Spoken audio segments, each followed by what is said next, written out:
Where do you fall on the money ladder? Us too, we apply this stuff to ourselves every day, and we're not perfect, but we strive. I want to say that to the folks that are listening too. Rudy is the epitome of that. 30 years old. I mean, this dude, he just has such a fire for life, a passion. Hey everybody, it's Rudy back with you today with another video. And today I want to dive into where you fall onto the money ladder, meaning we have a system where we have based on where you are, about where you're at in the workplace, how much money you're making, kind of like how you value yourself, and so we kind of determine these different categories of what people fall into, and this is just what I've learned for myself. And so starting off, this is the lowest of the tier. This is where you probably are at an entry-level job and you decide, hey, yes, I would like to trade my hour for $20. And so you take a job making $20 an hour.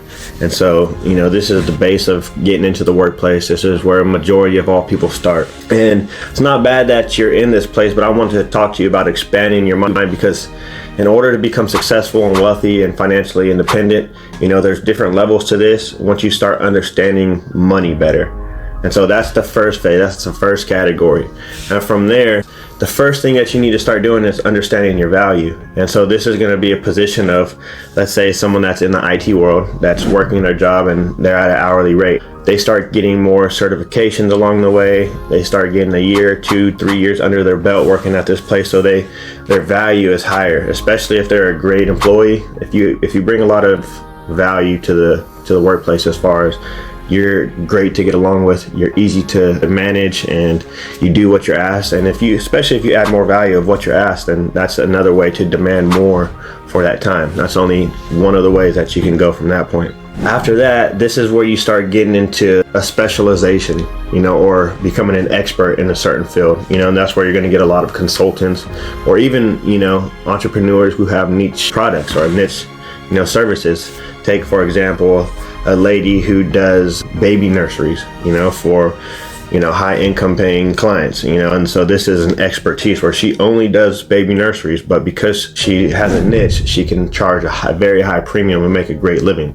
And that's just, as you start understanding money, understanding value, how to solve problems, this is how money starts working. This is how people start working their way up, and this is a lot of the things that I had to learn, as I was working my way up this ladder. But so we get to this point to where we can, become an expert. But if you want to scale above that, this is where you start having to work into leadership. And this goes back to my point earlier. You have to be a great people person. If you can win people, if you can be great in people skills, I'm telling you, that's the best skill in business that you can have. I don't care what anyone says. If you can be a great communicator, be someone that can get along with just about anybody, you're going to get very far in the business world and success. Let's just take that tip. It's a good one. Yeah, so leadership, and part of that is you could still be entrepreneur, or you could still have a very high position job. Like being an employee, there's nothing wrong with that. There's doctors, people who go to school for very high positions, very respectable. But if you want to take the entrepreneurial route, you have to learn how to add value either way. After you get to this certain point, it's like, what's next? As a business owner, I run my own business. I'm doing the work. So let's run with that route first. I'm doing the work. Or, you're in the workplace and you hold a high position, but you're not a manager or supervisor or general manager or CFO, whatever.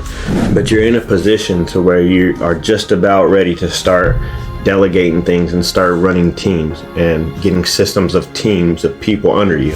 So that's going to be that next phase, is once you learn how to see operation, put people in the right places, worry about time efficiency, communication skills, the whole value ladder, all of it. When you start understanding how to work with people, that's that next phase in life. And then after that would be your corporation, your company starts growing, super big. You got a bunch of employees, and now you're just delegating everything. Now you're just a business owner. You get to that point of financial freedom to where you can pay someone to run your entire company, essentially. Now you're just kind of sitting back, rinsing and repeating. You're building a few companies, you're giving station, your company starts growing, super big. You got a bunch of employees, and now you're just delegating everything. Now you're just a business owner. You you get to that point on percentages or partnering in companies, and in exchange for their partnership, or you giving them a portion of your company, they're running it for you. You're checking in, and now you take your money, and your money is now working for you.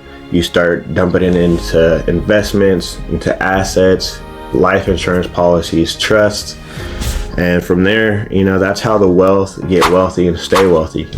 All the hard work comes at the beginning, but not only is it about hard work, it's about having a vision of an end goal. You have to set a picture in mind, and you have to focus on that picture every single day that you wake up and every night you go to bed. It's like, what are you doing when you wake up in the morning? What are your first thoughts? How are you getting yourself prepared to have a great day and seize the opportunities that come in front of you? And then when you're going to bed at night, if you don't know, going to bed, whatever you take your conscious mind before you go to bed, that's what's going to strengthen your subconscious mind, so that you can continuously and do all the repetitions that you need to get yourself primed to grab that vision of yourself and hold on to it for a longer time. Because we all know wherever our focus goes, energy flows directly to it. And so understand where you're at, in this value ladder, in this money ladder that I created, and just be real with yourself. Say, yeah, I'm here, but I'm going to get here. So how do I have to start making decisions that gets me here faster? And if you're looking for help, I can speed up the process probably by 5x. So feel free to reach out, schedule a free one-on-one consultation with me. If not, just subscribe to the channel, please. I'm putting out some of my best information day in and day out. I'm here 3 days a week, brand new video. Hold me to it. And like I said, I'm coming at you from life and business strategies. And so pay attention, man. You might run into something that changes your life forever. Until then, we'll see you guys in the next video. Peace. Us too, we apply this stuff to ourselves every day, and we're not perfect, but we strive. I want to say that to the folks that are listening too. Rudy is the epitome of that. At 30 years old, this dude he just has such a fire for life, a passion, and you're not one of those ones that sit on the sidelines.